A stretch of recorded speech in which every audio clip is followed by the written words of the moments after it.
Just a few weeks into the fall sports season, Maryland sports teams are on a roll. Welcome back to the Left Bench TV. I'm Alex Flum. And I'm Danielle Stein. So far, the teams have a combined record of 24-2-2 across all the sports. And yeah, the biggest story around campus, the Maryland football team. The Terps stunned the country, upsetting then number 23 Texas 51-41 in week 1. And this past weekend against Towson, they were looking for a similar result. Wide receiver DJ Moore scored 3 touchdowns. This was one of them. Gave the Terps a 14-0 lead. Late second quarter, Darnell Savage Jr. switched to number 4 to follow in his mentor Will Likely's footsteps. And I think it's working. Getting the defense on the board, returns a pick six, 75 yards to the house. And Maryland goes on to win 63-17, most points by the program in 63 years. Joined in the studio now by reporter Noah Gross. Noah, last week in Texas, we saw Tyrell Pigram go down with an ACL injury. He's been ruled out for the rest of the season. This past week against Towson, we saw Kasim Hill make his first career start, but it didn't really look like his first career start. Yeah, absolutely not. After Pigram went down versus Texas, Maryland fans were understandably worried because Tyrell looked so good for 3 quarters, but Kasim Hill steps in versus Texas, looks very good to finish that game, and then this past weekend against Towson, looks very good again, going 13 of 16 in the post-game. All the Maryland players were saying how they already consider the true freshman Hill a leader, how he's commanding the locker room, so if he can do that as a freshman and play like he did against Towson, he's going to be quite the quarterback. And Noah, week 1, 51 points. Week 2, 63 points. What is it about this offense that's been so great? Yeah, they're just so deep, Alex. Obviously, you have Hill at quarterback, but he has a lot of weapons around him. You have Ty Johnson, who's one of the best running backs probably in the entire country. And then behind him, Jake Funk, who scored a touchdown Saturday. Lorenzo Harrison, who showed flashes of potential before. And both of those guys could probably start in some other Division I programs. And then DJ Moore Saturday at receiver, who not only caught 2 touchdowns, but he ran for 1 and almost returned a punt for a touchdown too. So if you have all those weapons and more, Kasim Hill has plenty of weapons on the outside.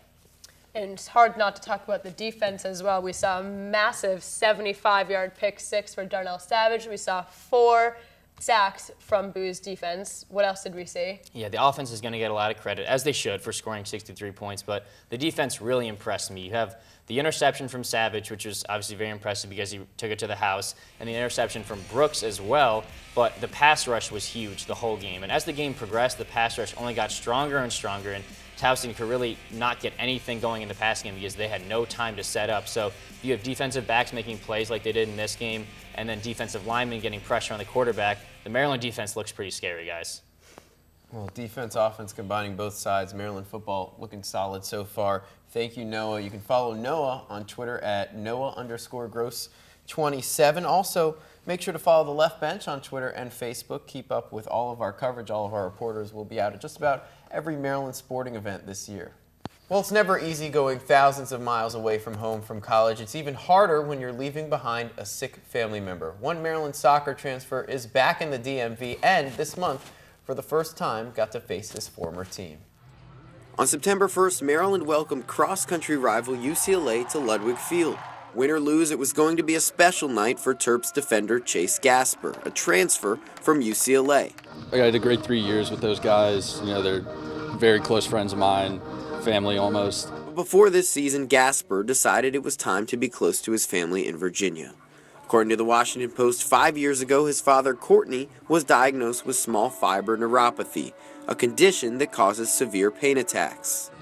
You know, my dad, my family got to come out and see this game, and they're friends and family with all the coaches and players from back at UCLA, and now I have this new family at Maryland, so you know, it was just a blast to play in front of everybody that I'm friends and family with. And they got to see a win, the Terps, ending it in OT 3-2, winning it for Chase.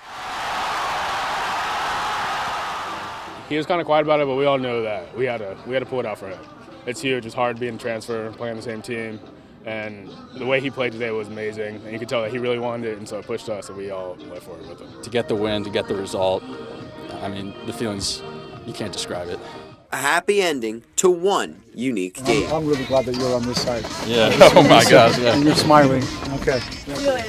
A touching story from Ludwig Field as the season goes on. Gasper getting more and more comfortable in a Terps uniform right now, leads all non-goalies on the team in minutes played.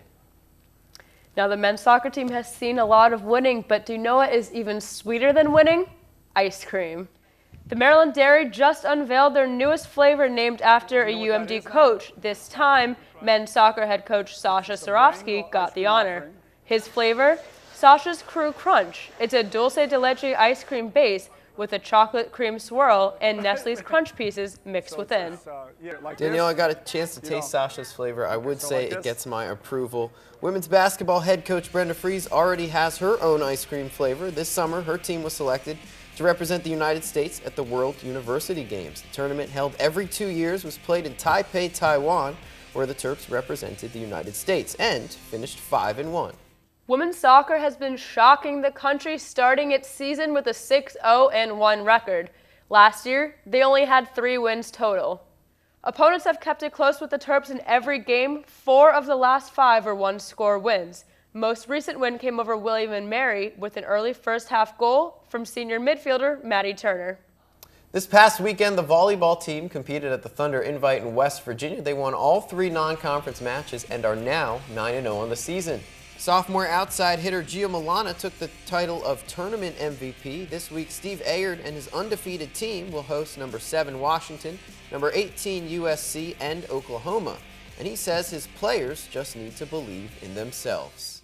I think confidence comes from knowing you can do stuff, and they've got to get into some big matches against some elite teams and knock the ball around and say, okay, I know I can play at this level, and then I think the next steps are a lot easier because there's more belief in the talent they have and the system we run. After steamrolling Towson 8-0 on Friday and setting a program record of shots on net, the Terps were looking to pick up their first win over a ranked opponent on Sunday. The Terps battled number 9 Louisville here in College Park. Defender Bodil Hughes from Amsterdam with the only goal of the game, getting the 1-0 win. Well, Danielle, over the past week, we've seen some great plays in College Park, so we've narrowed down to the best of the best. Let's take a look at our top 5 plays. Right back to field hockey for our first play. Bodil Hughes again fires it into the goal. Just a rocket of a shot. Hughes leads the team on the year with 3 scores. Number 4 goes to this save by Dane St. Clair. Indiana lofts it over the heads of both teams from outside the goalie box, but St. Clair blocks it with a leaping save. St. Clair posting a career-high 6 saves in the shutout. To Maryland Stadium for number 3, Ty Johnson finding some room on the sideline. He could go all the way, and he did. 74-yard touchdown for Ty. He racked up 124 yards on just 5 carries in the win over Towson.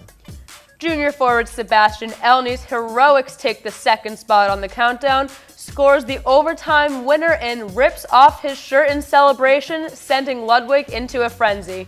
You know when UCLA comes to town, it's going to be a nail-biter, and this time, Elney closing it out. And the number 1 play of the week goes to Darnell Savage Jr. He picks it off at his own 25, tiptoes down the sideline, avoids the defense, and takes it all the way into the end zone for 6. A lot of excitement for Maryland football. They will be getting a rest this upcoming week. Yeah, they will have the week off before UCF comes into town for a 3 p.m. kickoff the following week. More football and more Maryland sports coming to you this upcoming week here on the Left Bench TV. Yeah, make sure to follow the Left Bench on Twitter and Instagram at the Left Bench and on Facebook, as well as the leftbench.com for all of our TLB TV coverage.